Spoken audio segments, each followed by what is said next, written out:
Ecoholics. Today we are going to learn another very important concept in the microeconomic theory, which is known as the marginal rate of substitution. Now the marginal rate of substitution is like a very important tool which is present so that indifference curve analysis can be understood more efficiently. Indifference curve analysis, which possess a very important concept, that it gives the various combinations of two goods that a consumer can consume by availing or deriving the same amount of satisfaction or same amount of utility throughout the indifference curve. Now, the slope of indifference curve is what is the marginal rate of substitution. So first of all, let's identify the marginal rate of substitution as the slope of the indifference curve. The indifference curve. Now we should also understand the concept that MRS normally is stated as MRS XY. Now what does this XY mean? MRS XY is marginal rate of substitution of X for Y. So how do you write this? Marginal rate of substitution of X for Y. Please note over here that please don't interchange these two conjunctions or what we can say, these two terms, just because MRS XY would mean that how much a person or how much a consumer is going to sacrifice commodity Y for gaining an additional unit of commodity X. So it's actually the substitution of X on Y, right? Now let us understand that from the point of view of a diagram, right? So let's make a diagram quickly. Before making the diagram, let me tell you about a certain schedule, okay? So let's say that we have 4 combinations, A, B, C, D, okay, E. We have 5 combinations of 2 goods which are going to give us the same amount of satisfaction, same amount of utility. So these are 2 goods and the combinations of various quantities of these 2 goods will be there, right? So we have 1, 2, 3, 4, 5, A, B, C, D, E. These are 5 combinations.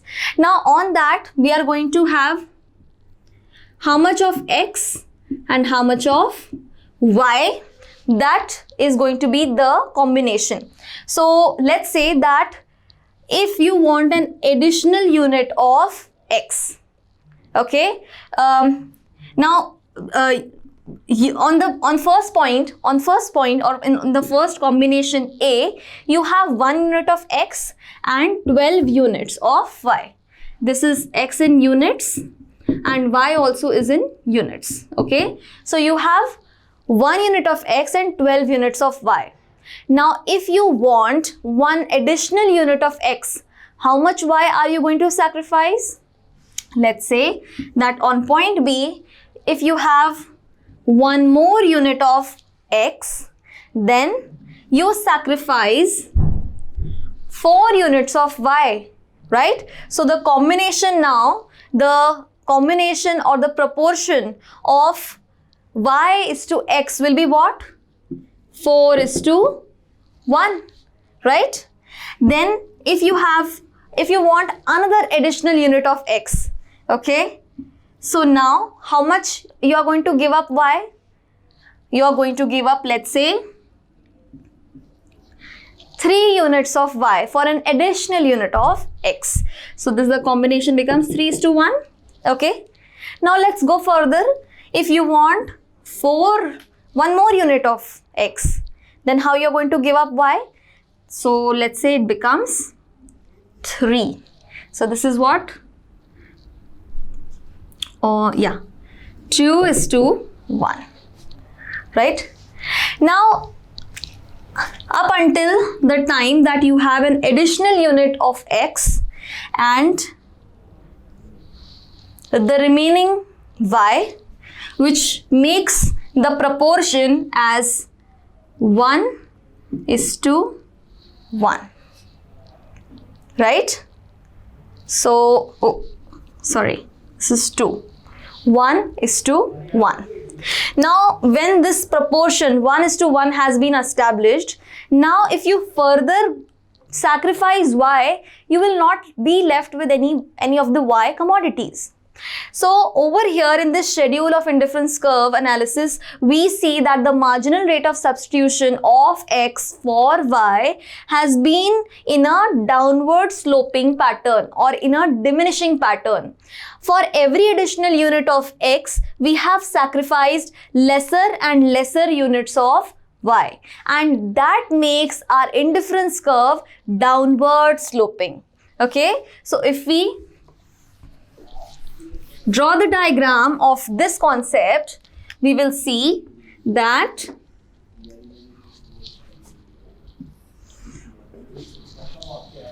on the x-axis we have good A, while on the y-axis we have good B.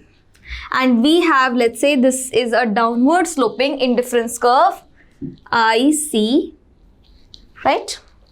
Now on supposedly point A, point B, point C and point D. Let's see what happens on point A. So you have A1 quantity of commodity A while OB1 quantity of commodity B. So your commodity B is of highest quantities and you have lesser quantity of A. So you want an additional unit of A. So let's say you go for an additional unit of A while sacrificing a chunk of commodity B. Then again you go for another unit of A while again diluting your or sacrificing some quantities of B. And likewise you are going to do till your indifference curve ends. So this means what? That the marginal rate of substitution of x for y is diminishing, and because of that the slope of the indifference curve is diminishing and the indifference curve is downward sloping. That is one of the reasons. Also, the formula for MRS XY is equal to minus delta y upon delta x. Why is there a negative sign over here? The negative sign over here is present because of the negative slope, right? Now there's also one very important concept, which is the shape of indifference curve because of the varying MRS. Okay, so marginal rate of substitution, because it decides the slope of indifference curve, it's very important for us to know how many types of indifference curve can exist.